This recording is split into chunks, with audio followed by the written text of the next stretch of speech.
حسد حرام ہے، سزا دنیا و آخرت میں اللہ تبارک و تعالیٰ دیتا ہے۔ بعض گناہ ہیں جن کو آخرت میں ملتی ہے سزا، لیکن بعض گناہ وہ ہوتے ہیں جو تجربے سے شاہد ہیں کہ اللہ ایسے گناہوں کی سزا پہلے دنیا میں دیتا ہے، پھر آخرت میں تو ہے ہی۔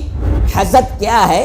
اللہ نے کسی کو کوئی خیر کی نعمت دی ہے تو اس نعمت کو دیکھ کر کوئی انسان یہ تمنا دل میں کرے کہ اللہ اس سے وہ نعمت چھین لے اور مجھے عطا ہو جائے۔ اور شیخ الاسلام امام ابن تیمیہ فرماتے ہیں کہ جسد ہے تو حسد ہے یا رب۔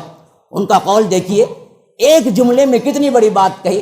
انہوں نے کہا کہ اگر کسی کے پاس جسد ہے تو حسد ہے، یعنی جسد کہتے ہیں جسم کو، یعنی ہر انسان کو کبھی نہ کبھی حسد آ ہی جاتا ہے۔ حسد سے سب کو آتا ہے کبھی نہ کبھی کسی پر، لیکن کمینہ اس کو ظاہر کر دیتا ہے ریشہ دوانیوں کے ذریعے، سازشوں کے ذریعے۔ جس سے حسد کرتا ہے اس کو بدنام کرنے کی کوشش کرتا ہے، لیکن شریف اس جذبے کو دباتا ہے اور اللہ کے حضور میں واپس آتا ہے کہ اے اللہ میں اس سے بچتا ہوں۔ پہلا زمین پر قتل کیوں ہوا؟ یہ بھی حسد ہے، یاد رکھو۔ کائنات میں پہلا گناہ حسد، دنیا کے اندر پہلا قتل حسد۔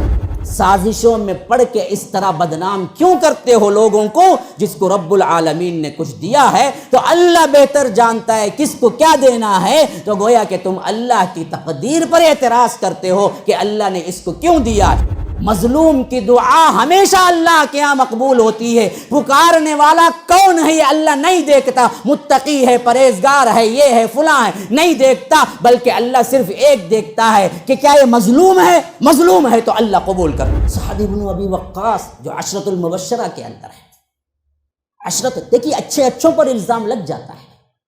انسان کو یہ میڈیا کے جو شوشے چھوڑتے ہیں اس پر بھروسہ نہیں کرنا چاہیے۔ ہر کوئی اپنے مفاد کے لیے بنا رہا ہے جو کچھ بھی بنا رہا ہے میڈیا پہ۔ ایک عورت نے تہمت لگائی، یہ زمین دبا لی۔ سعید ابن زید کو مروان نے بلایا اور کہا آپ نے زمین دبا لی فلاں عورت کی۔ کہا اے لوگو جو زمینوں پر قبضہ کیے بیٹھے ہو، یاد رکھو ان کی آہیں تمہارے ساتھ ہیں۔ میں نے سنا کہ بعض جگہوں میں بہت زیادہ زمینوں کو قبضہ کیا جاتا ہے، غریبوں کو مار کے ہکال دیا جاتا ہے۔ اللہ کی قسم دنیا کی عدالتیں آپ کو چھٹکارا دے دی تو رب العالمین کی عدالت آپ کو نہیں دے گی، اس کی بد دعا تمہیں لگے گی۔ MSLI TV، رہنمائی بدلتی دنیا کے لیے۔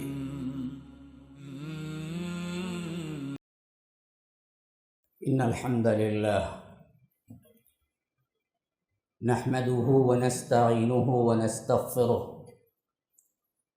ونؤمن به ونتوکل علیہ ونعوذ باللہ من شرور انفسنا ومن سیئات اعمالنا من يهده الله فلا مضل له ومن يضلل فلا هادي له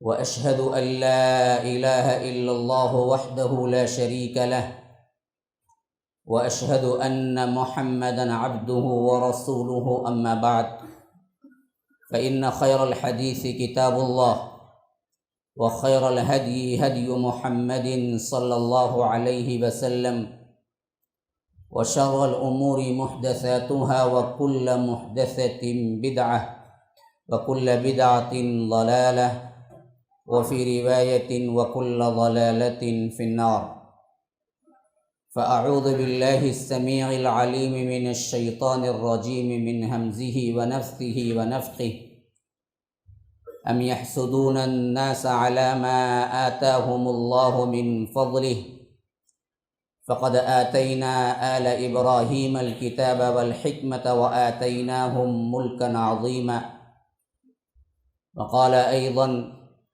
ولا تتمنوا ما فضل الله به بعضكم على بعض للرجال نصيب مما اكتسبوا وللنساء نصيب مما اكتسبن واسألوا الله من فضله اللهم أرنا الحق حقا وارزقنا اتباعه وأرنا الباطل باطلا وارزقنا اجتنابه اللهم علمنا ما ينفعنا وانفعنا بما علمتنا وارزقنا علما رب اشرح لي صدري ويسر لي أمري واحلل عقدة من لساني يفقه قولي۔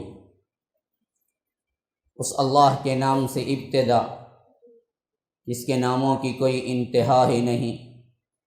وَلَوْ أَنَّ مَا فِي الْأَرْضِ مِنْ شَجَرَةٍ أَقْلَامٌ وَالْبَحْرُ يَمُدُّهُ مِنْ بَعْدِهِ سَبْعَةُ أَبْحُرٍ مَا نَفِدَتْ كَلِمَاتُ اللَّهِ۔ اس ذات اقدس پر کروڑوں درود و سلام ہو جو تمام کائنات کے لیے رحمت للعالمین بن کے آئے تھے۔ اللہم صلی علی محمد وعلی آل محمد کما صلیت علی ابراہیم وعلی آل ابراہیم انک حمید مجید، وبارک علی محمد وعلی آل محمد کما بارکت علی ابراہیم وعلی آل ابراہیم انک حمید مجید۔ برادران اسلام، واجب الاحترام بزرگوں، دوستوں، عزیز ساتھیوں، اللہ تبارک و تعالی نے انسان کے اندر کئی قسم کے جذبات رکھے ہیں، اور جس طرح ہاتھوں سے، پاؤں سے، آنکھوں سے، اعضاء سے الگ الگ اعمال صادر ہوتے ہیں، ایسے ہی دل سے بھی اعمال صادر ہوتے ہیں۔ دل کے بعض خصوصی عمل ہیں جو اللہ کے ہاں بڑے مقبول بھی ہیں، بعض ایسے بد عمل ہیں جو اللہ تبارک و تعالیٰ کو ناراض کر دیتے ہیں بعینہ ہی، اسی طرح جس طرح جسم کے بہت سے اعمال اللہ تبارک و تعالیٰ کی قربت حاصل کرنے کے لیے کرتے ہیں، نماز، روزہ، حج، زکوٰۃ، یہ تمام اعمال میں بدن استعمال ہوتا ہے، اعضاء و جوارح استعمال ہوتے ہیں، تو اللہ تبارک و تعالیٰ کے ہاں مقبول ہیں۔ اور بہت سے وہ ہیں، چوری، زنا، فحش، گانے سننا، اس طرح کے بہت سے برے اعمال وہ بھی ہیں جو اللہ تبارک و تعالیٰ کو ناراض کر دیتے ہیں بعینہ ہی۔ اسی طرح قلب کے بھی اعمال ہوتے ہیں، دل کے بھی اعمال ہوتے ہیں، جس کے اندر اللہ تبارک و تعالیٰ نے اچھائی بھی رکھی ہے، برائی بھی رکھی ہے، اور بعض اوقات بدنی اعمال سے زیادہ دل کے اعمال اللہ تبارک و تعالیٰ کے ہاں بہت مقبول ہوتے ہیں۔ جیسے وہ مقبول ہوتے ہیں، نیک ہوتے ہیں، تو بد ہونے پر وہ مقبوض بھی ہوتے ہیں اللہ تبارک و تعالیٰ کے ہاں، اللہ کو سب سے زیادہ غصہ بھی دلاتے ہیں۔ ایسے ہی بعض اعمال کا میں ذکر کرتا ہوں۔ دیکھیے، قلب کے اعتبار سے نیت ایک عمل ہے، آپ کے لیے نیت کا ہونا انتہائی ضروری ہے۔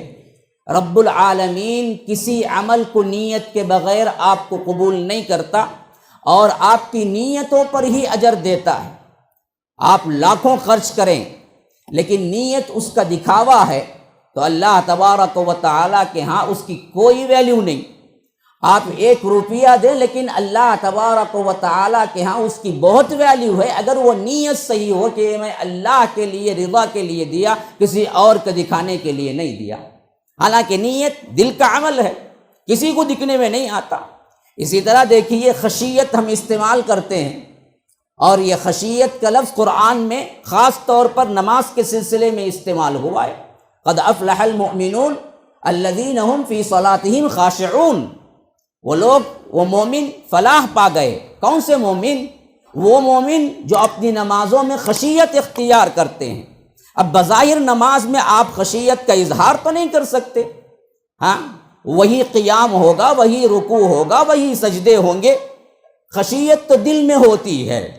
دل کے اندر کی خشیت جتنی زیادہ ہوگی، رب العالمین کے ہاں وہ نماز اتنی ہی مقبولیت حاصل کرے گی۔ اسی طرح دیکھیے، ایک بہت بہترین عمل توکل ہے۔ اللہ تبارک و تعالیٰ پر توکل کے معاملے میں اس حد تک اللہ کے رسول صلی اللہ علیہ وسلم نے فرمایا، یہ وہ لوگ ہوتے ہیں جن کا اللہ پر مکمل توکل ہوتا ہے تو اللہ تبارک و تعالیٰ کل قیامت کے دن ان 70,000 لوگوں میں شریک کر دے گا جو بغیر حساب کتاب کے جنت میں جائیں گے، بغیر حساب کتاب، صرف توکل کی بنیاد پر۔ اللہ کے رسول صلی اللہ علیہ وسلم نے فرمایا، تمہیں معلوم ہے وہ 70,000 لوگ کون ہیں؟ صحابہ بڑے پریشان تھے، آخر وہ صفات کون سے ہیں؟ بہت نے بہت سی آ رہا ہے، بہت سی کیا ہے ان کے اپنے خیالات کو رکھا۔ اللہ کے رسول نے فرمایا نہیں، وہ لوگ ہوں گے وَعَلَىٰ رَبِّهِمْ يَتَوَكَّلُونَ، اللہ پر توکل کرتے ہوں گے، ان کو اللہ تبارک و تعالی بغیر حساب و کتاب کے جنت کو بھیجے گا۔ بعینہ، یہ اچھے اعمال ہیں دلوں کے، اس کے برعکس اللہ کو ناراض کرنے والے حرام اعمال بھی ہیں جو ظاہر تو نہیں ہوتے لیکن دل میں ہوتے ہیں، جن میں کا ایک میں آپ کے سامنے کھول کے رکھنا چاہتا ہوں جو میرے ٹاپک سے ریلیٹڈ ہے، وہ حسد ہے۔ آج میری ٹاپک ہے حسد، اس کی آگ اور مظلوم کی آہ۔ موجودہ حالات میں ہر مسلمان اپنے آپ کو ٹٹول کے دیکھے، کوئی دوسرے کی طرف انگلی اشارہ نہ کرے۔ ایسے آپ کسی کو کرتے ہیں تو آپ کی طرف 3 انگلیاں ہیں، ایک انگلی دوسرے کی طرف جا رہی ہے۔ ایسے اشارہ کسی کو کرتے ہیں تو اشارے والی انگلی تو کیا ہے، اپوزٹ انسان کی طرف جا رہی ہے، لیکن 3 انگلیاں خود کی طرف دیکھو بول رہی ہیں۔ تو ہر ایک دوسرے کے لیے نہیں بلکہ اپنے لیے محاسبہ کرے۔ اس کے دل میں حسد تو نہیں ہے، اس کے دل میں دوسروں کے لحاظ سے جلن اور کینہ کپٹ تو نہیں ہے۔ ہر انسان اگر اس طرح ٹٹولنے لگے تو یاد رکھو ہمارے اندر ایک مسلم معاشرہ اصلاح کے ساتھ پیدا ہوگا، لیکن ہم ہر کوئی کسی دوسرے کو نشانہ کرنے پر لگا ہوا ہے لیکن خود کی طرف سوچنے کو تیار نہیں ہے۔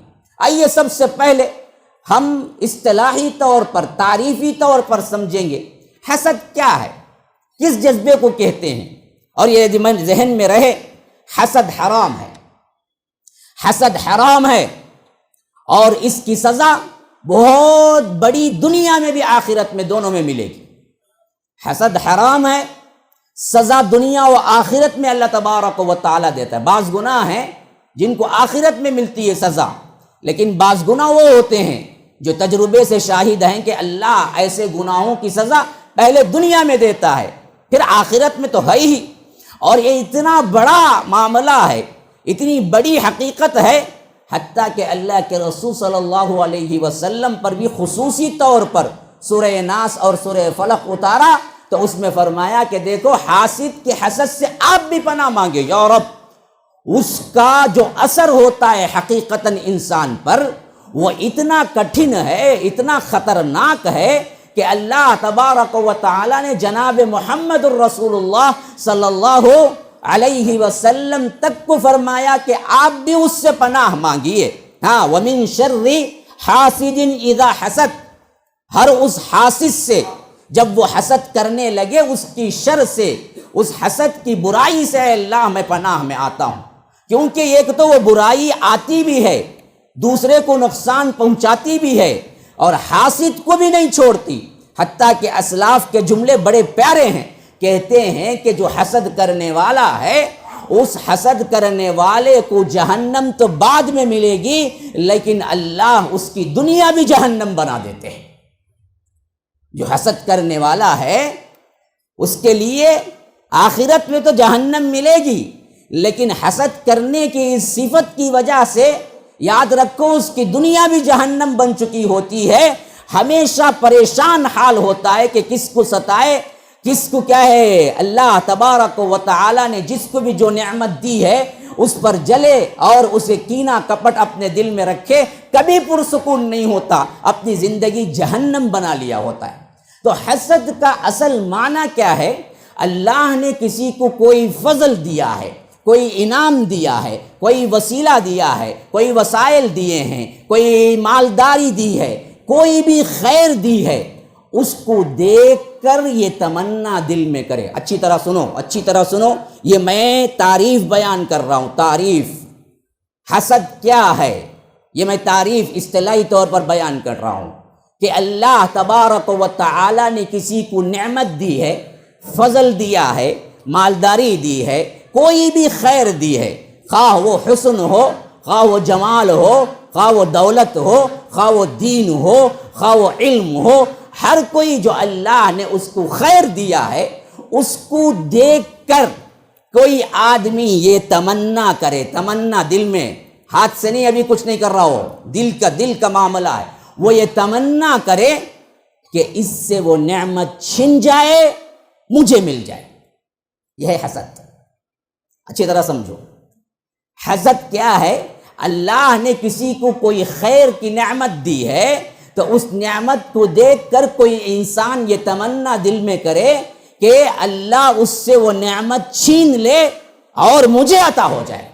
اچھا، اس کے برعکس ایک اور چیز ہے جو جائز ہے، وہ چیز ہے رشک۔ وہ کیا ہے؟ آدمی کسی خیر کو دیکھ کر، اللہ نے کسی پر انعام کیا ہے، اس انعام کو دیکھ کر، اللہ نے کسی کو فضل کیا ہے، اس فضل کو دیکھ کر آدمی اپنے دل میں تمنا کرے کہ اے اللہ اس کو اور بڑا، اس فضل کو، اس نعمت کو اے اللہ اسے اور دے، لیکن اے اللہ تو سب کو دینے والا ہے، وہ نعمت مجھے بھی دے، وہ نعمت مجھے بھی دے، میرے پاس نہیں ہے۔ یہ رشک ہے، یہ جائز ہے۔ اللہ کے رسول صلی اللہ علیہ وسلم نے خاص طور پر دو معاملے میں رشک کرنے کی اجازت نہیں بلکہ ابھارا ہے، لا حسد الا فی الاثنین۔ یہ فرمایا کہ دیکھو حسد جائز نہیں، حالانکہ یہاں حسد کا معنی وہ نہیں ہے جو میں پہلے بیان کیا، حسد کا معنی وہ ہے جو رشک کا معنی ہے۔ فرمایا کہ دو چیزوں پر رشک کیا جا سکتا ہے، کیا کیا؟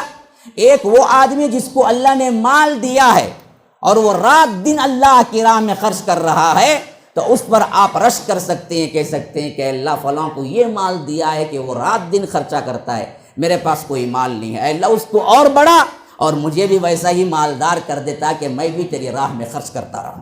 یہ جائز چیز ہے۔ اسی طرح اللہ کے رسول صلی اللہ علیہ وسلم نے فرمایا کہ اسے قرآن یا علم دیا ہے اللہ نے، اس پر بھی رشک جائز ہے کہ یہ کہہ سکتا ہے کہ اے اللہ فلاں کو بڑی اچھی قرات ہے، فلاں کو بڑا اچھا علم ہے، ہم تو کیا ہیں، طالب علم ہے، اے اللہ اس علم تک ہم کو بھی پہنچا اور میں بھی اسی طرح قرآن کی تلاوت کروں۔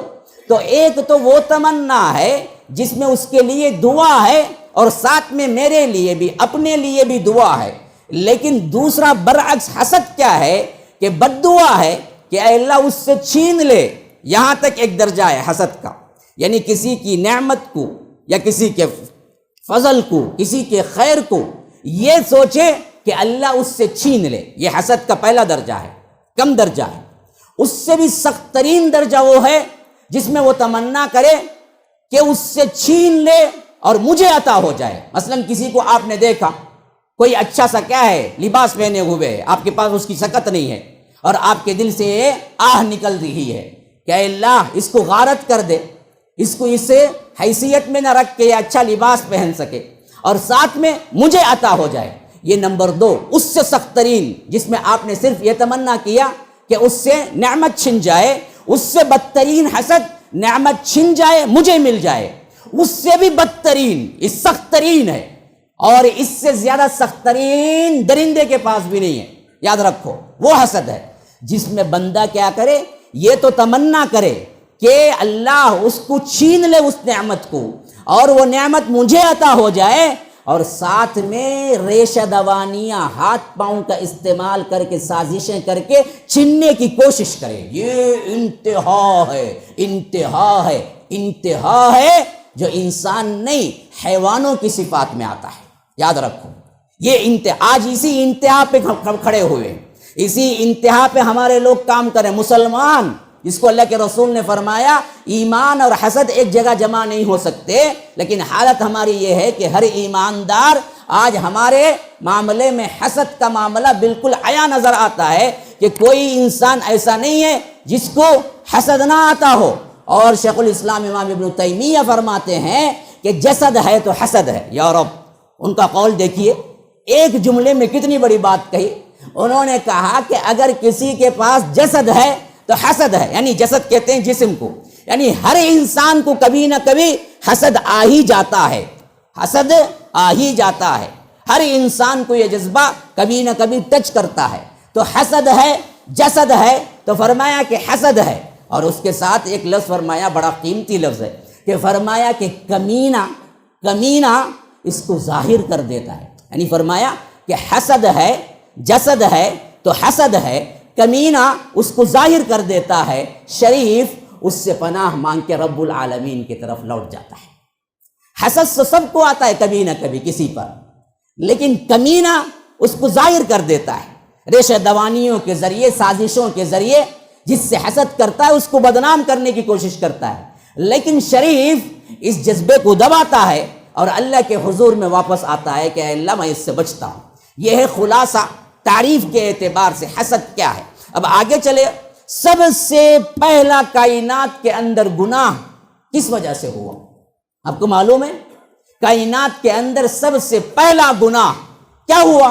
شرک نہیں ہوا، اور شیطان قیامت تک کے لیے رائندہ درگاہ، جسے ہم کہتے ہیں مردود من الشیطان الرجیم، دھتکارا ہوا۔ کب؟ وَإِنَّ عَلَيْكَ لَعْنَتِي إِلَى يَوْمِ الدِّينِ، کہ قیامت کے دن تک اے اللہ اس کی لعنت، تیری لعنت اس پر پڑتی رہے گی۔ رب نے اعلان کیا یہ لعنتی، یہ دھتکارا ہوا کیوں بنا پتہ ہے؟ اس کا گناہ کیا تھا پتہ ہے؟ اس کا گناہ شرک نہیں تھا، اس کا گناہ حسد تھا۔ سب سے پہلا کائنات میں گناہ جو ہوا وہ حسد ہوا، اور یہ اتنا خطرناک گناہ ہے کہ جس کے ذریعے اللہ نے اس پر دھتکار دیا، لعنت کر دیا، قیامت تک کے لیے ہدایت نہیں ملنے کا اعلان کر دیا۔ لعنت کا مطلب کیا ہے؟ اب وہ کبھی اسلام قبول نہیں کرے گا۔ کوئی شخص یہ نہیں سوال کر سکتا کہ کیا شیطان ہدایت پا سکتا ہے؟ کیا شیطان اللہ تبارک و تعالیٰ کی اطاعت کر لے سکتا ہے؟ ہو سکتا نا؟ ہم دعا کریں گے شیطان کے لیے، کرو جی چاہا تو نہ۔ اصل مسئلہ کیا ہے کہ اللہ نے قیامت تک کے لیے اس کو دھتکار دیا، وہ کبھی اب اطاعت میں آنے والے کافر ہی رہے گا۔ تو یہ دراصل کیوں ہوا؟ حسد کی وجہ سے ہوا۔ یاد رکھو، اللہ تبارک و تعالیٰ نے انسان کو پیدا کیا، حضرت آدم کو، تو وہ حسد میں پڑا۔ آپ کو بہت لمبا واقعہ ہے، کیونکہ میں بہت سا مضمون لے کے حاضر ہوا ہوں، اور یہ جمعہ کا وقت بڑا تنگ ہوتا ہے، اس کے اندر مجھے مضمون کو بھی ادا کرنا ہے۔ یہ لمبی ٹاپک ہے، گھنٹوں چل سکتی ہے، تو مجھے کیا ہے اپنا مضمون بھی پورا کرنا ہے۔ میں اشارے دیتا جاؤں گا کہ اللہ نے جو کہ فرشتوں کے ساتھ تھا، اتنا تو سب مانتے ہیں۔ بعض لوگ کہتے ہیں کہ شیطان علم والا نہیں تھا، بعض لوگ کہتے ہیں کہ شیطان دراصل شیطانی تھا پہلے بھی، بس ظاہر نہیں ہوا تھا، اس واسطے بعد میں ظاہر ہو گیا۔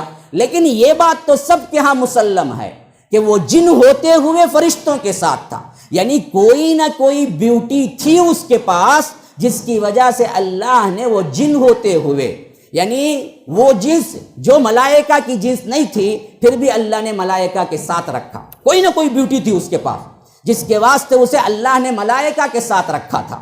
لیکن اس فضل کو، اس نعمت کو کیسے اس نے برباد کیا؟ حسد کی وجہ سے۔ جب اللہ نے یہ اعلان کیا کہ میں آدم کو بنانے والا ہوں، تو اس کو آیا حسد، اور اس نے سوچا کہ کیوں یہ کام مجھ سے نہیں لیا گیا، اور اللہ تبارک و تعالیٰ نے ملائکہ کو سجدہ کرنے کا حکم دیا، تو وہ میرے لیے کیوں نہیں ہوا؟ پھر وہاں سے وہ دشمنی جو پالا، اندھی دشمنی، ان الشیطان لکم عدو فاتخذوہ عدوا انما یدعو حزبہ لیکونوا من اصحاب السعیر، کہ اللہ تبارک و تعالیٰ فرماتا ہے سورہ فاطر میں کہ اللہ تبارک و تعالیٰ نے یہ شیطان کو جو بنایا تمہارے لیے دشمن ہے، اسے دشمن ہی سمجھو۔ یہ دراصل پورے اپنے ساتھیوں کو، اپنی جماعت کو بلاتا ہے تاکہ سب جہنمی ہو جائیں۔ میں جہنم میں گیا، تم سب بھی جہنم میں جاؤ۔ میں نے حسد کیا، حسد کی بنیاد پر رائندہ درگاہ ہوا اور مجھے دھتکارا گیا، تم سب بھی حسد کی آگ میں پڑو اور تم سب بھی جہنم میں جاؤ۔ اس واسطے حسد کے جذبات کو ابھارتا ہے کہ دیکھو فلاں کیسا اچھا ہے، فلاں کیا ہے اس کے پاس یہ بیوٹی ہے، فلاں دیکھو تمہارے سے آگے نکل گیا ہے، فلاں دیکھو تمہارے ہی ساتھ پڑا تھا لیکن اللہ نے اسے کیا کیا نعمتیں دی ہیں، فلاں دیکھو ایسا ہے، فلاں دیکھو ایسا ہے۔ پھر اس کے خلاف ایک تو چاہتا یہ ہے کہ اللہ اس کی نعمت کو چھین لے اور اس کو عطا کر دے، یا اس سے آگے چل کر کوئی چاہتا ہے کہ اگر اللہ نہیں چھینے تو ہم چھینیں گے، ہم چھینیں گے، ہم چھینیں گے۔ اس کے واقعات میں آگے لاؤں گا، کیسے کیسے بھائیوں کے اندر تک حسد گھروں کو برباد کر دیتا ہے۔ السلام علیکم ورحمۃ اللہ وبرکاتہ۔ الحمدللہ رب العالمین والعاقبۃ للمتقین والصلاۃ والسلام علی رسولہ الکریم۔ میں شیخ عبدالسلام عمری مدنی، امیر جمعیت اہل حدیث چنئی، آج 12 دسمبر 2021 کو مرکز السلام لنشر الاسلام کی نگرانی میں جو مسجد بن رہی ہے، یہ ground floor, first floor, second floor مسجد بن رہی ہے۔ کافی حصہ اس میں عورتوں کے لیے ہے، میں نے اس کی زیارت کی۔ کافی سٹینڈرڈ کام ہو رہا ہے، بہت اچھا کام ہو رہا ہے، ماربل لگے ہوئے ہیں اور انٹیریئر ڈیزائننگ ہو رہی ہے ماشاءاللہ۔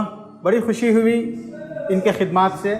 میری دعا ہے کہ اللہ تعالیٰ اس میں جنہوں نے مدد کی ہے، جو تعاون کیا ہے، جو نگرانی کر رہے ہیں، سب اللہ تعالیٰ ان کو بہترین بدلہ دنیا و آخرت میں عطا کریں۔ کافی کام باقی ہے، اسی لیے میرے سارے بھائیوں بہنوں سے میں گزارش کرتا ہوں کہ ضرور اس میں اور تعاون کریں حتیٰ کہ کام پورا ہو جائے۔ اور میری امید ہے اور میرے اللہ سے دعا ہے کہ مرکز انشاءاللہ آئندہ آنے والی نسلوں تک دین کے لیے، توحید کے لیے ایک سینٹر قائم ہوگا، اس سے فائدہ ہوگا۔ میری دعا ہے کہ اللہ تعالیٰ ان کے خدمات کو قبول فرمائیں، آمین۔ السلام علیکم ورحمۃ اللہ وبرکاتہ۔ تو سب سے پہلا گناہ جو ہوا وہ حسد کی آڑ میں، پہلا گناہ حسد، اور شیطان اس حسد کا شکار ہوا۔ اس نے کہا، اللہ تبارک و تعالی نے پوچھا، آخر تجھے سجدہ کرنے سے کون مانے، کون تجھے روکا؟ ما منعک ان تسجد لما خلقت بیدی، میں نے دونوں ہاتھوں سے جس کو بنایا اس کو سجدہ کرنے سے کس چیز نے تجھے انکار کیا؟ تو اس نے کہا کہ انا خیر من، دیکھو میں اس سے بہتر ہوں آدم سے، خلقتنی من نار وخلقتہ من طین، تو نے مجھے آگ سے پیدا کیا، آدم کو مٹی سے پیدا کیا، آگ اوپر اٹھتی ہے مٹی نیچے ہوتی ہے، تو میں افضل ٹھہرا، تو نے یہ پوزیشن آدم کو کیوں دی؟ تو اللہ تبارک و تعالیٰ کو بے انتہا غصہ آیا، فرمایا کہ انت تکبر فیہا، میرے ہاں رہتے ہوئے جو فخر کرتا ہے، تکبر کرتا ہے، حسد کرتا ہے، فخرج، نکل جا یہاں سے، انک من الصاغرین، تو ہمیشہ ذلیل و خوار ہو کر ہی رہے گا۔ یاد رکھو یہی انجام سب کا بھی ہے۔ جتنے لوگ حسد کی وجہ سے سازشیں کرتے ہیں اور اس سازش کا شکار اگر محسود ہوتا بھی ہے تو یاد رکھو حاسد بچ نہیں سکتا اس انجام سے۔ جو حسد کر کے سازشیں کیا وقتی طور پر تو کامیاب ہو سکتا ہے، لیکن آخری اس کی اینڈنگ ذلیل و خوار ہو کے مرنا ہے، دنیا میں ضرور ذلت اٹھاتا ہے ہر حاسد، کیونکہ اللہ نے یہ اصول قیامت تک کے لیے رکھا۔ شیطان نے حسد کیا تو فرمایا کہ انک من الصاغرین، تو وہ بھی دراصل کیا ہے، اپنے تللے اللے ان کے جو کچھ بھی کیا ہے تکبر ہے اس میں آ گئے۔ اس نے کہا انظرنی الی یوم یبعثون، قیامت تک کے لیے اللہ تو مجھے مہلت دے دے، انک من المنظرین، اللہ نے کہا کہ چل، وہ مہلت بھی دی، تو اس نے کہا کہ لأقعدن لهم صراطک المستقیم، کہ میں تیری جو اللہ کے بندوں کے لیے صراط مستقیم تو بنایا ہے اس میں بیٹھ جاؤں گا، پھر کیا کروں گا؟ ثم لآتینہم من بین ایدیہم ومن خلفہم وعن ایمانہم وعن شمائلہم ولا تجد اکثرہم شاکرین، کہ میں آگے سے بہکاؤں گا، پیچھے سے بہکاؤں گا، دائیں سے بہکاؤں گا، بائیں سے بہکاؤں گا، ہر طرف سے اس کو بہکا کر یہاں تک کر کے چھوڑوں گا ان انسانوں کو، ولا تجد اکثرہم شاکرین، ان بندوں میں سے بہت کم ہی لوگ تیرے شکر گزار ہوں گے۔ آج یہی حال ہے ہمارا، کتنے لوگ ہیں جو اللہ کے صحیح طور پر شکر گزار ہیں؟ سب تو پڑے ہوئے ہیں ناشکری میں، سب تو پڑے ہوئے ہیں ایک دوسرے کو حسد کرنے میں، ایک دوسرے کی نعمت کو زوال اور ایک دوسرے کی نعمت کو چھین لینے کی دعاؤں میں۔ اچھا خیر آگے بڑھو، یہ تو ہوا پہلا۔ اور اسی طرح پہلا زمین پر قتل کیوں ہوا؟ یہ بھی حسد ہے، یاد رکھو۔ کائنات میں پہلا گناہ حسد، دنیا کے اندر پہلا قتل حسد۔ یاد رکھو آدم کے دو بیٹے تھے، وَاتْلُ عَلَيْهِمْ نَبَأَ ابْنَيْ آدَمَ بِالْحَقِّ، دو بیٹے تھے آدم کے، ایک حابیل ایک قابیل۔ حابیل اللہ والے تھے، قابیل حسد میں مبتلا ہوا۔ اللہ تبارک و تعالی نے ان دونوں سے کہا اذ قربا قربانا فتقبل من احدهما ولم يتقبل من الاخر، قرآن میں واقعہ موجود ہے سورہ مائدہ کے اندر۔ تو اللہ تبارک و تعالی فرماتا ہے کہ ان دونوں سے اللہ تبارک و تعالی نے کہا کہ تم قربانی دو ایک اللہ کے لیے، اور اس میں اللہ تبارک و تعالی ایک کی قربانی کو قبول کیا، ایک کو رد کر دیا۔ تو اللہ تبارک و تعالی کہتا ہے انما یتقبل اللہ من المتقین، کہ اللہ تبارک و تعالی جس کسی کی بھی قربانی قبول کرتا ہے وہ متقین لوگ ہوتے ہیں، اللہ سے ڈرنے والوں کی قربانی اللہ قبول کرتا ہے۔ تو اس حیثیت سے وہ دراصل حسد میں پڑا کہ یہ اللہ نے حابیل کی قربانی کیوں قبول کر لی اور میری رد کیوں کر دی، حالانکہ تھا اب گنہگار، لیکن اسے نظر نہیں آیا، حسد میں پاگل ہو گیا، اندھا ہو گیا۔ اب سازش ہے، یہ آخری شکل جو میں نے بتائی نا، 3 شکلیں، اس کی یہ آخری شکل۔ اب یہ حسد میں صرف خاموش نہیں بیٹھا، اس نے کہا کہ میں تجھے لأقتلنک، قتل کر کے رہوں گا۔ قتل کر کے رہوں گا۔ حابیل بڑے اللہ والے تھے، یا رب جب اللہ والے اپنے معاملات اللہ کے سپرد کر دیتے ہیں نا، پھر تو وہ قیامت تک کے لیے زندہ و جاوید بن جاتے ہیں۔ یاد رکھیے، جیسے ہی قابل نے کہا کہ میں تمہیں قتل کر دوں گا، انہوں نے کہا کہ دیکھ، لئن بسطت الی یدک لتقتلنی ما انا بباسط یدی الیک لاقتلک انی اخاف اللہ رب العالمین۔ اگر تو مجھے قتل کرنے کے لیے ہاتھ بڑھائے گا، ہاں، لئن بسطت الی یدک لتقتلنی، اگر تو مجھے قتل کرنے کے لیے ہاتھ بڑھائے گا، میں تجھے قتل کرنے کے لیے ہاتھ نہیں بڑھاؤں گا۔ میں قتل ہو جاؤں گا لیکن ہاتھ نہیں بڑھاؤں گا۔ ہاں، تو جو چاہے کر لے، میں برائی نہیں کروں گا۔ لئن بسطت الی یدک لتقتلنی ما انا بباسط یدی الیک لاقتلک، میں ہاتھ بڑھا کے تجھے قتل نہیں کروں گا۔ کیوں؟ انی اخاف اللہ رب العالمین، میں اللہ سے ڈرتا ہوں جو تمام جہانوں کا پالنہار ہے، پروردگار ہے۔ یہ کہہ کے انہوں نے اس کا جواب نہیں دیا، یہاں تک کہ قتل ہو گئے اور یہ قاتل بن گیا۔ اسی واسطے اللہ کے رسول صلی اللہ علیہ وسلم نے فرمایا، دنیا میں کوئی قتل ایسا نہیں ہے جس کا کچھ نہ کچھ گناہ قابل کو بھی پہنچتا ہے، کیونکہ یہ پہلا بدبخت تھا جس نے اس دنیا کے اندر قتل کو جاری کیا۔ اس گناہ کی وجہ سے جتنے قتل بعد میں ہوں گے یا ہوتے رہیں گے، ان تمام کا گناہ ایک حصہ قابل کو پہنچے گا، اور مقتول جو بنے وہ حابیل، ہمیشہ اللہ نے انہیں کیا ہے، جنتوں کے اندر اٹھا لیا۔ یہ تھا بھائی بھائی، اور یہ وہ مثال تھی جس میں آگے بڑھ کر کیا ہے، قتل، یہاں تک کہ وہ حرکات و سکنات سے اس حسد کے عمل کو پورا کر دیا۔ اسی طرح آگے آئیے، بھائیوں کے اندر کیسے معاملات ہوتے ہیں حسد کی وجہ سے۔ قرآن کے واقعات میں سے میں آپ کو اشارے دے رہا ہوں، آپ پڑھیے سورہ یوسف۔ اللہ تبارک و تعالی کہتا ہے، اذ قالوا لیوسف واخوہ احب الی ابینا منا ونحن عصبہ ان ابانا لفی ضلال مبین اقتلوا یوسف او اطرحوہ ارضا یخل لکم وجہ ابیکم وتکونوا من بعدہ قوما صالحین قال قائل منہم لا تقتلوا یوسف والقوہ فی غیابۃ الجب یلتقطہ بعض السیارہ۔ یا رب، یہ واقعہ بحسد ہے، یہ واقعہ بحسد ہے۔ کہتے ہیں یوسف علیہ السلام کے جتنے بھائی تھے، یوسف علیہ السلام بڑے خوبصورت تھے۔ اللہ تبارک و تعالی نے انہیں آدھی دنیا کی خوبصورتی دی تھی، آدھی دنیا کی خوبصورتی، اور آدھی میں کسی کو کچھ مل جاتا ہے جس پہ وہ اکڑتا ہے، زمین پہ پاؤں نہیں ٹکتے ہیں اس کے، وہ میں فلاں فلاں، یہ جو ہے نا، وہ آدھی کا 1% 2% ملتا ہے۔ خالی آدھی خوبصورتی حضرت یوسف کے پاس تھی، اور حضرت یوسف شروع ہی سے جو حضرت یعقوب ان کے باپ تھے، ان کے منظور نظر تھے، بہت محبت کرتے تھے۔ تو بھائیوں کے اندر حسد پیدا ہو گیا۔ جو ساتھ میں دوسرے بھائی تھے، 11 بھائی، وہ سب کے سب مل بیٹھے۔ اللہ ان کی میٹنگ کے الفاظ قرآن میں استعمال کر رہا ہے، اذ قالوا لیوسف واخوہ، حضرت یوسف کے بھائی کیا کیے، کہنے لگے احب الی ابینا منا ونحن عصبہ، یہ کیا ہو گیا ہے ہمارے باپ کو کہ حضرت یوسف کو اتنی محبت کرتے ہیں، جبکہ ہم سب مل کے ایک جماعت ہیں، ہم کو محبت نہیں کرتے۔ ہم سب مل کے طاقتور ہیں، ہم سب مل کے بڑے ہیں، کل کو کچھ ہو گیا تو باپ کو سنبھالنے کے لیے ہم ہی آگے آئیں گے، یہ تو ابھی چھوٹا بچہ ہے، لیکن میرے باپ تو کیا ہے، حضرت یوسف کو زیادہ محبت کرتے ہیں اور ہم کو چھوڑ دیتے ہیں۔ ان ابانا لفی ضلال مبین، شاید معلوم ہوتا ہے کہ ہمارے ابا جان تو کھلی ہوئی گمراہی میں ہیں۔ کون کہہ رہے ہیں؟ حضرت یوسف علیہ السلام کے بھائی، حضرت یعقوب علیہ السلام کے بیٹے، کل مل کے کہہ رہے ہیں کہ ہمارے ابا جان دراصل بہت بڑی گمراہی میں ہیں، تو خالی یوسف کو چاہ رہے ہیں، ہم کو نہیں چاہ رہے ہیں، جبکہ ہم جماعت ہیں۔ اب ان میں سے ایک کہتا ہے اقتلوا یوسف، ایسا کریں گے کہ یوسف کو قتل کر دیں گے۔ حسد کی انتہا دیکھو۔ آج کے موجودہ حالات میں حیدرآباد کے لحاظ سے اشارے دے رہا ہوں، کافی ہے، کھول کے بولنے کی کوئی ضرورت نہیں ہے، عقل مند کے لیے اشارہ کافی ہے۔ میں بتا رہا ہوں، دیکھو آپ کو کہاں تک پہنچ گئی بات، سازشوں میں پڑ گئے۔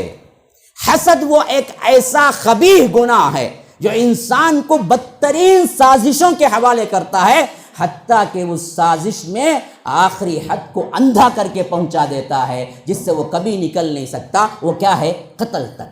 قتل کر دو، اس کو مارو، اقتلوا یوسف او اطرحوہ ارضا یخل لکم وجہ ابیکم، کہیں پھینک دیں گے۔ ان میں ایک تھوڑا سا اچھا ہوتا ہے، تھوڑا سا اچھا، کون؟ ان تمام بھائیوں میں وہ ایک کہتا ہے، جسے بعض مفسرین کہتے ہیں اس کا نام یہودا تھا، یہ ایک یہودا نام کا ایک بھائی تھا، اس میں وہ ایک بھائی تھوڑا سا اچھا ہوتا ہے دل کا، وہ کہتا ہے قال قائل منہم لا تقتلوا یوسف، دیکھو ایسا مت کرو کہ یوسف کو قتل مت کرو۔ اب پوری جماعت ہے، کھل کے بھی نہیں کہتا کہ بچا لو، یہ بھی نہیں بول سکتا تھا، وہ بندہ بیچارہ ایک تھا، اکیلا تھا، تو اس نے صرف یہ کہا کہ قال قائل منہم لا تقتلوا یوسف، دیکھو یوسف کو قتل نہ کرو، اتنا کرو کہ وَأَلْقُوهُ فِي غَيَابَةِ الْجُبِّ يَلْتَقِطْهُ بَعْضُ السَّيَّارَةِ إِن كُنتُمْ فَاعِلِينَ، کہ ایسا کرو کہ کسی کیا ہے پیسے کنویں میں، کوئی کیا ہے دور دراز کا جہاں پانی نہیں ہوتا ہے، ایسے کنویں میں پھینک دو تاکہ کوئی سیارہ، کوئی قافلہ آئے تو وہ اٹھا کے لے چلے، کم از کم کسی دوسری دنیا میں جا کر تو یوسف جی لے گا لیکن قتل کرنے سے مر جائے گا، کم از کم یہ کر دو اگر کرنا ہی ہے۔ بعد میں اسی پر سب کا فیصلہ ہوتا ہے کہ یوسف کو ہم قتل نہیں کریں گے علیہ السلام، بلکہ کیا ہے کسی اندھے کنویں میں پھینک دیں گے۔ تو یہ دو واقعات میں نے آپ کو مثالاً دے دیا کہ جن واقعات کے حساب سے آپ کو معلوم ہوتا ہے کہ حسد وہ چیز ہے جو انسان کو اندھا کر کے رکھ دیتی۔ اسی واسطے اب ذرا احادیث کی طرف پلٹیں۔ اللہ کے رسول صلی اللہ علیہ وسلم نے فرمایا کہ دیکھو اس وقت تک تم خیر میں رہو گے، ہاں لا یزال الناس بخیر ما لم یتحاسبوا، دیکھو اس وقت تک میری امت خیر میں رہے گی جب تک ایک دوسرے سے تم حسد نہ کرو گے۔ حاسدین سے پناہ اور اپنے دل کو کھنگالو۔ اور میں ایک بات پوچھتا ہوں بیٹھنے والوں سے، آپ سب مومن بھائی ہیں، میرے مسلم بھائی ہیں، ذرا تصور کر کے دیکھو، آپ اپنے دل سے سوال کرو جو میں سوال کر رہا ہوں، کیا آپ چاہیں گے کوئی آپ سے حسد کرے؟ کیا آپ چاہیں گے اپنے آپ چاہیں گے کہ کوئی دوسرا آپ سے حسد کرے؟ جب آپ اپنے لیے پسند نہیں کرتے کہ کوئی آپ سے حسد کرے تو آپ کسی دوسرے سے کیوں حسد کرتے ہو؟ کیوں کوئی نعمت کو اگر اللہ نے اس کو دیا ہے تو چاہتے ہو کہ وہ نعمت اس سے چھن جائے؟ کیوں اللہ نے کسی کو مال دیا ہے تو چاہتے ہو تو اس سے مال اسے کہ اللہ فقیر کر دے؟ کیوں اللہ کسی کو علم دیا ہے تو چاہتے ہو کہ اسے اللہ ذلیل کر دے؟ کیوں یہ چاہتے ہو کہ اللہ نے کسی کو عہدہ دیا ہے تو اللہ اس کے عہدے کو چھین لے؟ اگر ایسا نہیں ہوتا تو خود بخود سازشوں میں پڑھ کے اس طرح بدنام کیوں کرتے ہو لوگوں کو جس کو رب العالمین نے کچھ دیا ہے؟ تو اللہ بہتر جانتا ہے کس کو کیا دینا ہے، تو گویا کہ تم اللہ کی تقدیر پر اعتراض کرتے ہو کہ اللہ نے اس کو کیوں دیا ہے۔ اور یہ بھی یاد رکھو، ہر ایک بیوٹی رکھنے والا، ہر ایک نعمت رکھنے والا ہمیشہ حاسدوں کے نظر میں ہوتا ہے۔ یہ تاریخ بتاتی ہے اللہ نے جب بھی کسی کو کچھ بھی بیوٹی دی ہے، خواہ وہ خوبصورتی ہو، خواہ وہ علم ہو، خواہ وہ کوئی اور چیز ہو، اللہ نے جب کسی کو کوئی نعمت دی ہے تاریخ ہمیں یہی بتاتی ہے کہ اس سے لوگوں نے حسد کیا، یہ حالت ہمیشہ باقی رہے گی۔ اس واسطے ہی اللہ کے رسول جو تمام بیوٹیوں کے مجموعہ تھے، تمام افضلیت، تمام خوبیوں کے مجموعے تھے، اللہ کے رسول سے خاص فرمایا گیا کہ اللہ کے رسول آپ حاسدین کے حسد سے پناہ میں آ جایا کریں، دعا کرتے رہا کریں کہ کہیں اللہ تبارک و تعالی مجھے حاسدوں کے حسد کا شکار نہ بنا دے، کیونکہ ہو سکتا ہے کہ یہ بدبخت اللہ کے رسول کے حسد میں آخری حد اٹھا لیں۔ کیوں؟ یاد رکھو یہودی اسی طرح اللہ کے رسول کو پہچانتے تھے جس طرح کوئی باپ اپنے بیٹے کو پہچانتا ہے۔ یاد رکھو، یہ میری بات نہیں ہے، یہ قرآن کی بات ہے، قرآن کی۔ الذین آتیناہم الکتاب یعرفونہ کما یعرفون ابناءہم، فرمایا کہ یہ لوگ جو یہودی ہیں جن کو اللہ نے کتاب دی ہے، اے اللہ کے رسول وہ آپ کو ایسے پہچانتے ہیں جیسے باپ اپنے بیٹے کو پہچانتا ہے، یعنی ان کو معلوم تھا یہ اللہ کے رسول ہیں اور یہ وہی ہیں جو انجیل اور تورات میں جن کی نشانیاں آ چکی ہیں، لیکن زندگی بھر اسلام قبول نہ کیا اور مخالفت پر اڑے رہے، حتیٰ کہ مخالفت پر نہیں بلکہ سازشیں کر کے اللہ کے رسول کو قتل کرنے کی بھی کئی مرتبہ سازشیں کی۔ کیوں؟ وجہ کیا ہے؟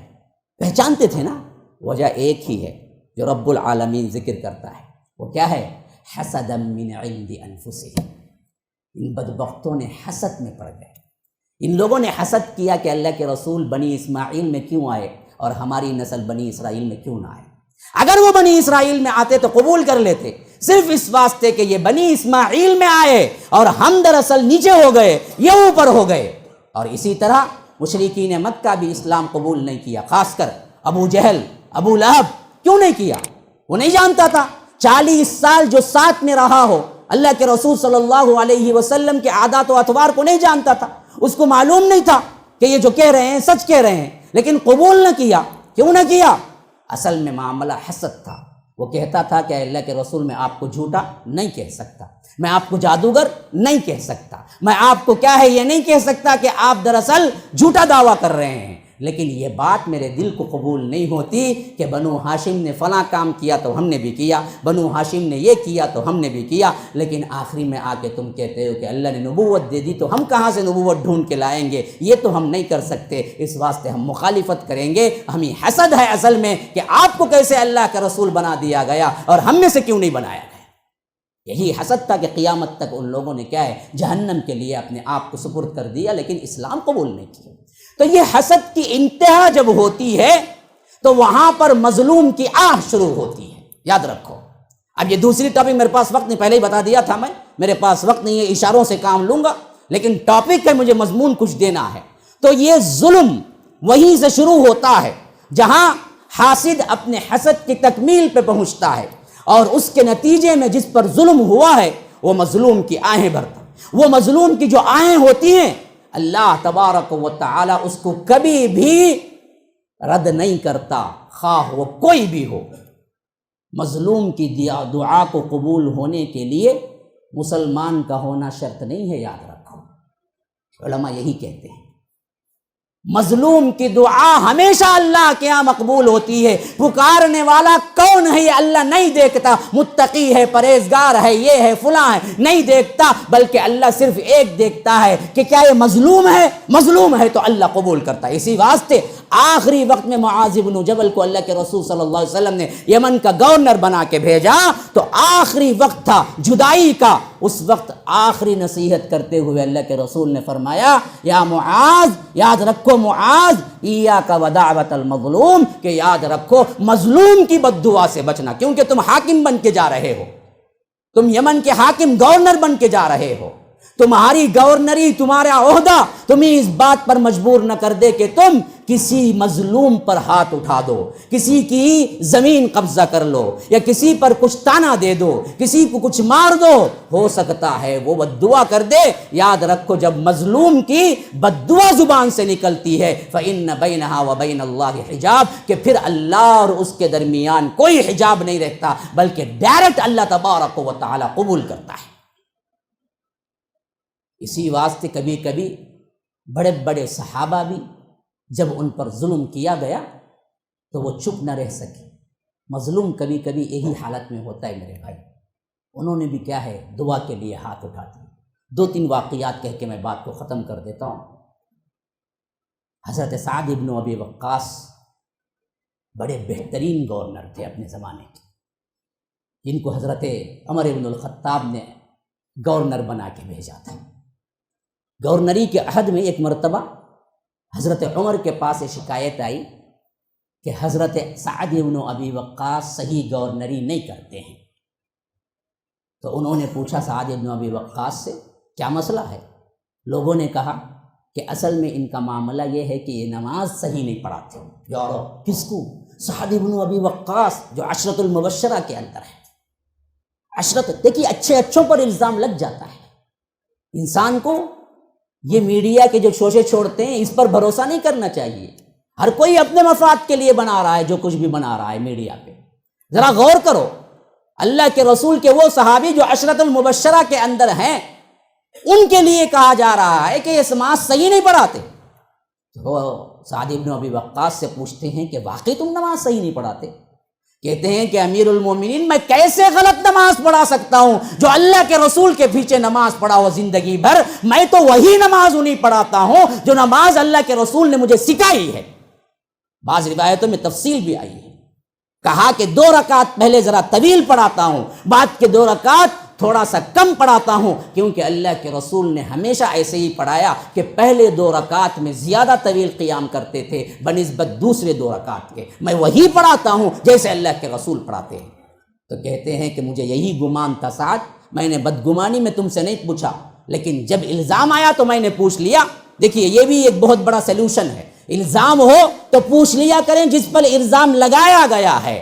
تو اس واسطے پورا یقین تھا حضرت عمر کو کہ ایسا نہیں کر سکتے، لیکن پھر بھی پوچھ لیا اور کہا کہ جاؤ۔ جب بھیج دیا اپنی گورنری پر، ساتھ میں ایک بہترین اللہ کے رسول صلی اللہ علیہ وسلم کے اس صحابی کے پیچھے لگایا بہترین شخص کو کہ واقعتاً غور کرو کہیں یہ غلط تو نہیں کر رہے ہیں۔ تو وہ گئے اور وہاں کی گورنری کوفے کے اندر سب لوگوں سے پوچھا سعد کے بارے میں کیا خیال ہے تمہارا، کہ سب نے اچھا کا جواب دیا سوائے ایک کے۔ ایک بدبخت تھا، وہ اٹھا کہا کہ ہاں سعد نماز صحیح نہیں پڑھاتے، اور فوج کا مال جو غنیمت کا آتا ہے اس کو صحیح طور پر تقسیم نہیں کرتے، اور اسی طرح ہمارے درمیان انصاف نہیں کرتے۔ تین باتیں اس نے کہی تھیں، کہا کہ ایک تو نماز صحیح نہیں پڑھاتے، غنیمت صحیح تقسیم نہیں کرتے، اور ہمارے درمیان انصاف نہیں کرتے۔ جب یہ بات ہوئی سنی، حضرت سعد کے دل میں بہت درد اٹھا، مظلوم کی آہ نکلی، اور وہ آہ کیا تھی؟ انہوں نے بھی تین باتیں کہی۔ اے اللہ یہ شخص کاذب ہے، اگر یہ جھوٹا ہے جو مجھ پر الزام لگا رہا ہے تو اے اللہ اس کی عمر کو طویل کر دے، اس کی عمر کو طویل کر دے، اس کی غریبی کو طویل کر دے، فقیر بنا دے، اور اس کو فتنے میں مبتلا کر دے۔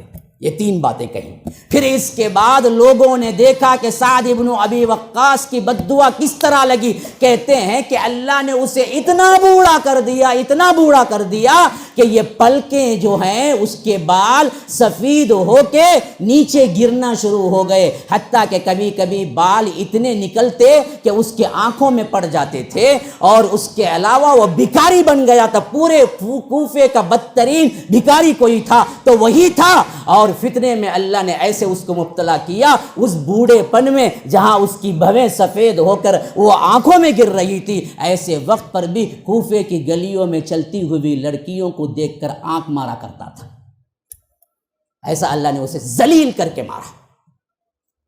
اسی طرح سعید ابن زید عشرۃ المبشرہ میں سے ہے۔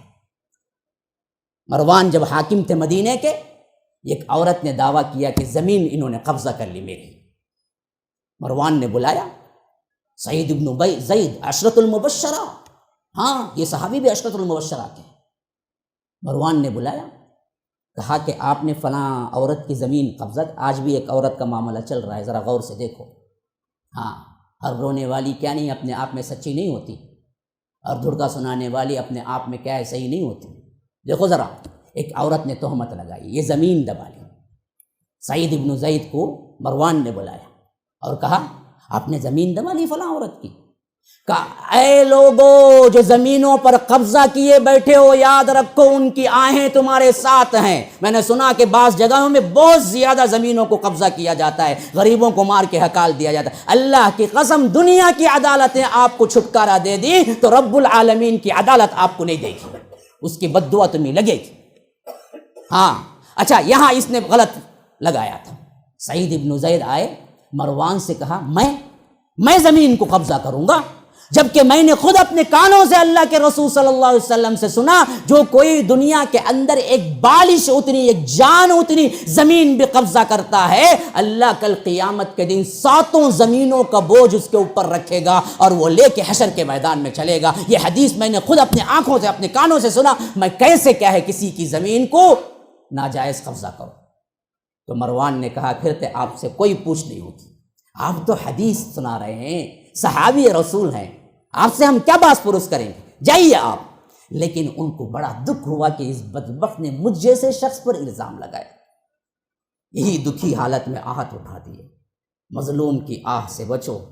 اس وقت انہوں نے دعا کی، اے اللہ یہ عورت کاذبہ ہے، یہ جھوٹی ہے، تو اے اللہ اسی زمین کے اندر اسے اندھا کر کے مار۔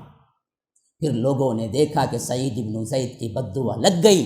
پھر بعد میں وہ بڑی ہوئی، بوڑھی ہوئی، یہاں تک کہ سب اولاد چھوڑ گئی اور آخر میں اندھی ہو گئی، اور اسی زمین پہ ایک کنارے پہ ایک گڑھا کھودا ہوا تھا، ایک بار وہ کچھ بڑبڑاتی ہوئی اپنی زمین پہ دورہ اپنی زمین پہ پھر رہی تھی، اندھی تھی، دکھ نہیں رہا تھا، آخر کار اسی زمین کے اسی گھڑے میں نیچے گر کے مری۔ صحیح ترین واقعات صرف 2 ہی میں نے بتایا، بے شمار واقعات، وقت اجازت نہیں دیتا۔ تو حسد سے بچو، مظلوم کی آہ سے بچو، ان دونوں بہت بری وہ خرابیاں ہیں جس کو رب العالمین قیامت میں تو بدلہ دے گا ہی، لیکن دنیا میں بھی چھٹکارا نہیں ہوتا، دنیا میں بھی ذلیل و خوار ہوتا ہے وہ بندہ، پھر آخرت میں بھی اس کو سزا ضرور ملتی ہے۔ اللہ تبارک و تعالی ان قبیح حرکتوں سے ہمیں بچائے، اللہ تبارک و تعالی ہم سب کے گناہوں کو معاف فرمائے، اللہ تبارک و تعالی ہمارے بیٹھنے کو قبول فرمائے، اللہ تبارک و تعالی ہم سب کو جیسے یہاں اکٹھا فرمایا ہے امام الانبیاء سید المرسلین و آخرین جناب محمد الرسول اللہ صلی اللہ علیہ وسلم کے جنت الفردوس میں بھی ان کے ساتھ اکٹھا فرمائے۔ ھذا وباللہ التوفیق، صلی اللہ وسلم علی نبینا محمد۔ اسأل اللہ لی ولکم ولسائر المسلمین من کل ذنب فاستغفروہ انہ هو الغفور الرحیم۔ السلام علیکم ورحمۃ اللہ وبرکاتہ۔ الحمد للہ رب العالمین والعاقبۃ للمتقین والصلاۃ والسلام علی رسولہ الکریم۔ میں شیخ عبدالسلام عمری مدنی، امیر جمعیت اہل حدیث چنئی، آج 12 دسمبر 2021 کو مرکز السلام لنشر الاسلام کی نگرانی میں جو مسجد بن رہی ہے، یہ ground floor, first floor, second floor مسجد بن رہی ہے۔ کافی حصہ اس میں عورتوں کے لیے ہے، میں نے اس کی زیارت کی، کافی سٹینڈرڈ کام ہو رہا ہے، بہت اچھا کام ہو رہا ہے، ماربل لگے ہوئے ہیں اور انٹیریئر ڈیزائننگ ہو رہی ہے، ماشاءاللہ بڑی خوشی ہوئی ان کے خدمات سے۔ میری دعا ہے کہ اللہ تعالیٰ اس میں جنہوں نے مدد کی ہے، جو تعاون کیا ہے، جو نگرانی کر رہے ہیں، سب اللہ تعالیٰ ان کو بہترین بدلہ دنیا و آخرت میں عطا کریں۔ کافی کام باقی ہے، اسی لیے میرے سارے بھائیوں بہنوں سے میں گزارش کرتا ہوں کہ ضرور اس میں اور تعاون کریں حتیٰ کہ کام پورا ہو جائے، اور میری امید ہے اور میرے اللہ سے دعا ہے کہ مرکز انشاءاللہ آئندہ آنے والی نسلوں تک دین کے لیے، توحید کے لیے ایک سینٹر قائم ہوگا، اس سے فائدہ ہوگا۔ میری دعا ہے کہ اللہ تعالیٰ ان کے خدمات کو قبول فرمائے، آمین۔ السلام علیکم ورحمۃ اللہ وبرکاتہ۔